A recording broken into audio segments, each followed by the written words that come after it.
Good morning, afternoon, or evening, cats and dogs. Today's video comes from the lesson 8.5 guided notes.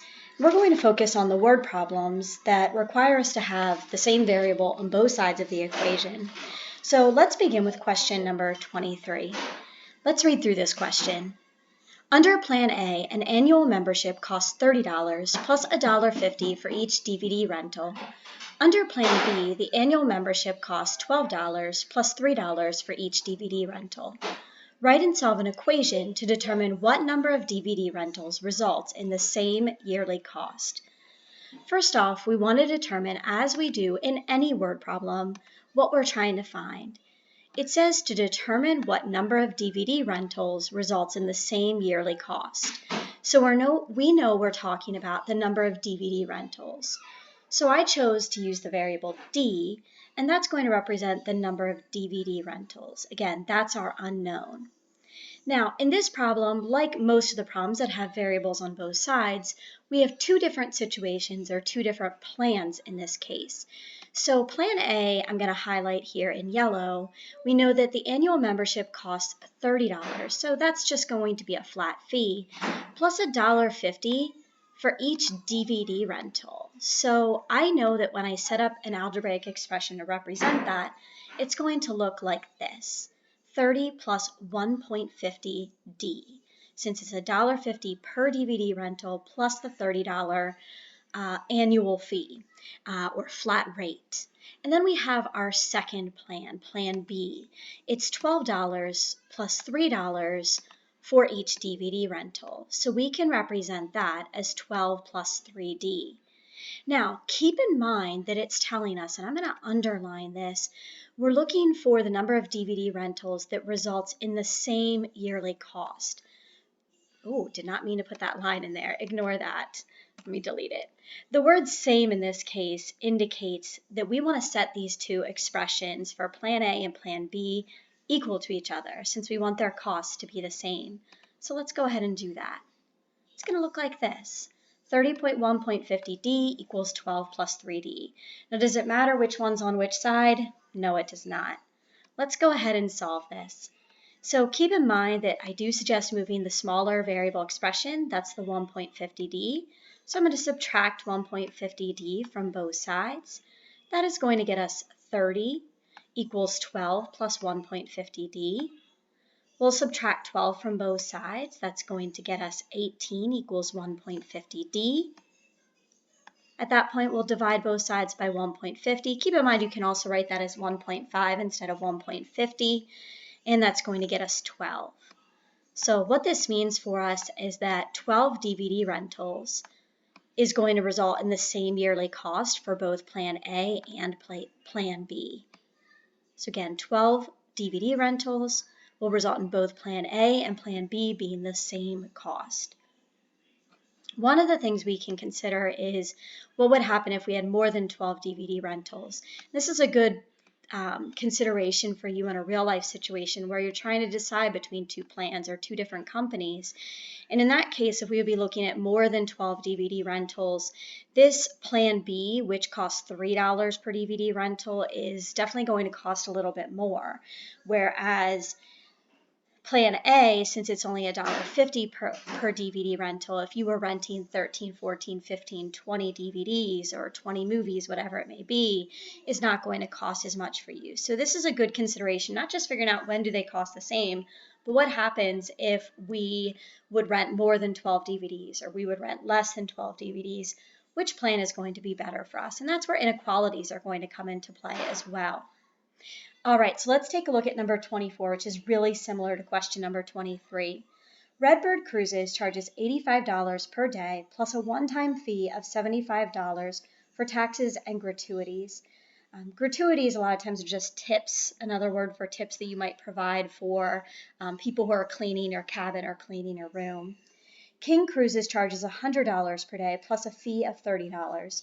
Write and solve an equation to determine for what number of days the cruise companies charge the same amount. So in this question, we're going to identify our unknown, and we'll highlight that in blue. We want to determine for what number of days the cruise companies charge the same amount. So I represented D as the number of days.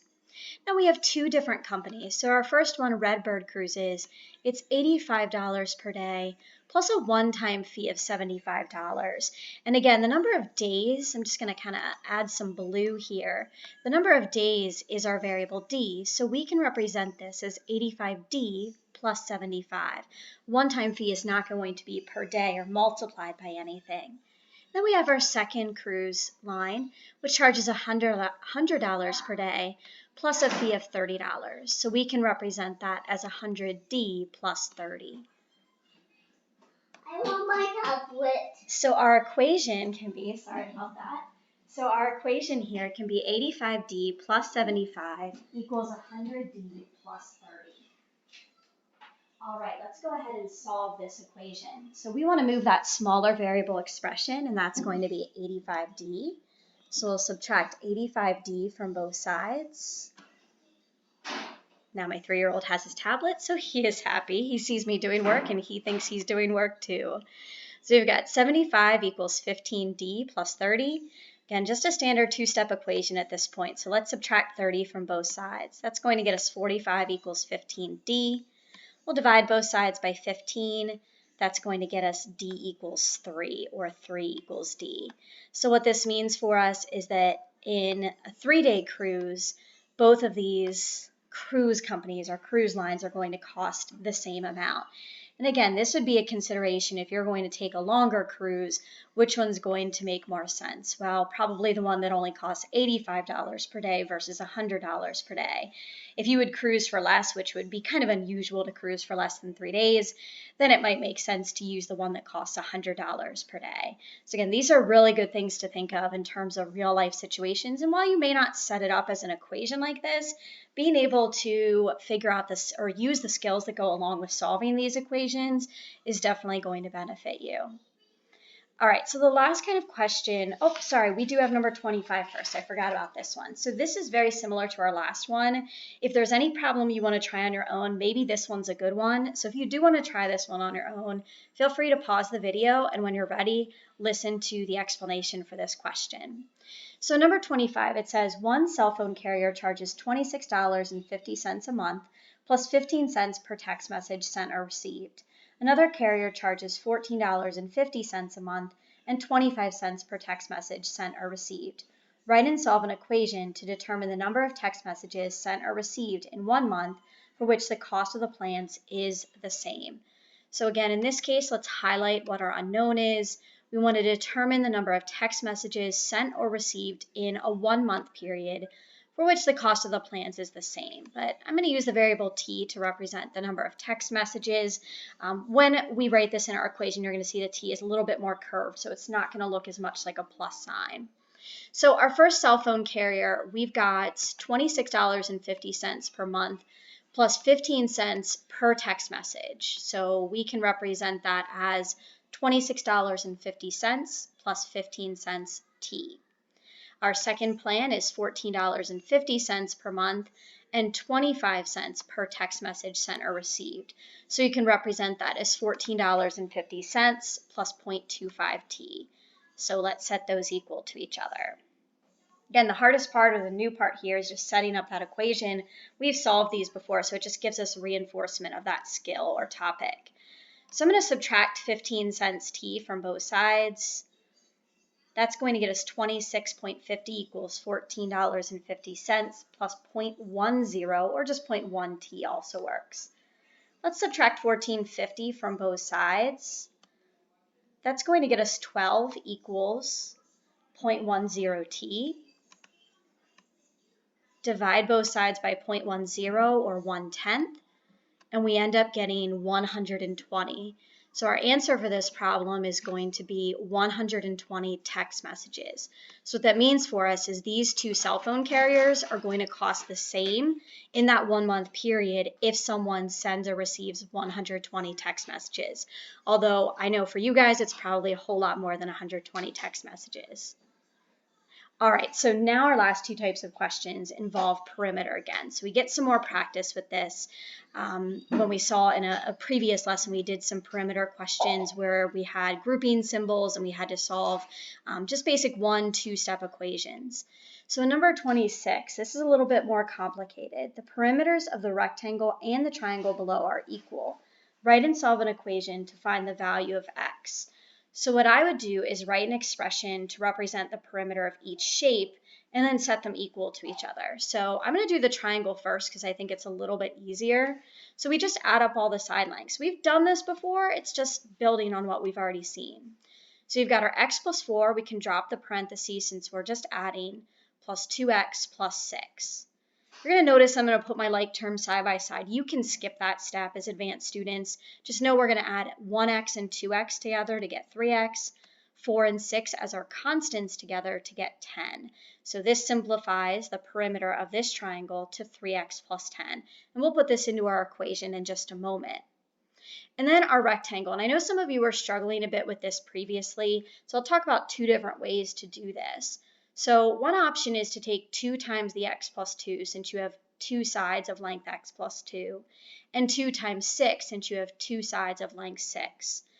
Distribute to get 2x plus 4 plus the 12 from the 2 times the 6. That's going to get us 2x plus 16. But again, if you don't feel comfortable with that and you want to just do x plus 2 plus x plus 2 plus 6 plus 6, it's still going to simplify to 2x plus 16. So I'm actually going to go way down here to the point where I've set them equal to each other. I showed the work within the equation. Here, you can do it this way or just do them separately. I think it's a little easier to find the perimeters of each figure separately and simplify them, and then just set those two expressions equal to each other once they're simplified. Now we go to solve this. We're going to subtract 2x from both sides. We'll go through these steps pretty quickly. That's going to get us 16 equals 1x, or just x plus 10. Subtract 10 from both sides to get x equals 6. One option that you have here in terms of doing this problem and checking your solution is actually replace, like you can go back into the figure itself and replace x with 6. So this side is 6 inches, so is this. Each of these would be 8.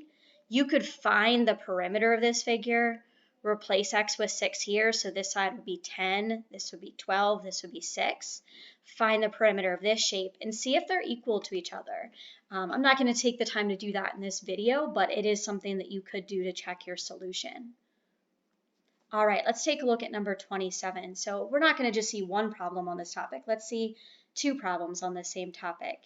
So number 27, and you have one very similar to this on your unit test. It says the perimeters of the isosceles triangle and the rectangle below are equal. Write and solve an equation to find the value of x. So we have to recall what an isosceles triangle is. You can probably guess by looking at this figure that that's a triangle with two sides being the same length. So I actually know that this side right here is also x plus 3 meters. So let's write an expression for the perimeter of this triangle. I did 2 times the x plus 3 plus x. You could also just do x plus 3 plus x plus 3 plus x. That's going to eventually simplify to 3x plus 6. So it eventually simplifies to 3x plus 6. And again, I'm not going to go over every little step of that work because you can set it up in multiple different ways. All right, let's talk about the rectangle. So the way I set this up was 2 times the 2x minus 2 plus 2 times the x minus 2.5. If you don't feel comfortable with that, you could do 2x plus negative 2 plus 2x plus negative 2 plus x plus negative 2.5 plus x plus negative 2.5. You can write it all out. There's no harm in doing that. You're going to notice these problems, they have a lot of steps to them. Don't be afraid to spend the time and show that work off to the side. This is why we're not looking at 10 of these problems, because they do require a lot of different steps. But make sure you are very detailed in your work. Now, we can also use the distributive property. 2 times 2x is 4x, 2 times 2 is 4. So I get 4x minus 4 plus 2 times x is 2x, 2 times 2.5 is 5. Now you're going to notice that I'm going to add the opposite here before I combine my like terms. That's still a good idea to do. I also put my like terms of 4x and 2x and negative 4 and negative 5 side by side, but it's going to simplify to 6x plus negative 9. Those do take some steps, so take your time, because remember, with each additional step, it's just an additional place where you could make a mistake, which isn't a big deal. We all make those mistakes. You just want to be really careful with your work. So let's set these equal to each other. 3x plus 6 equals 6x plus negative 9. We'll subtract 3x from both sides. That's going to get us 6 equals 3x plus negative 9. Add 9 to both sides will get us 15 equals 3x. Divide both sides by 3. That means x has to be 5 for the perimeters of these two shapes to be the same. All right, this is something we'll continue to see. I know you definitely have a problem like this on your unit review worksheet just to get some additional practice with this, but it's something we may practice a bit more in class as well. They do take a lot of time. They're quite extensive.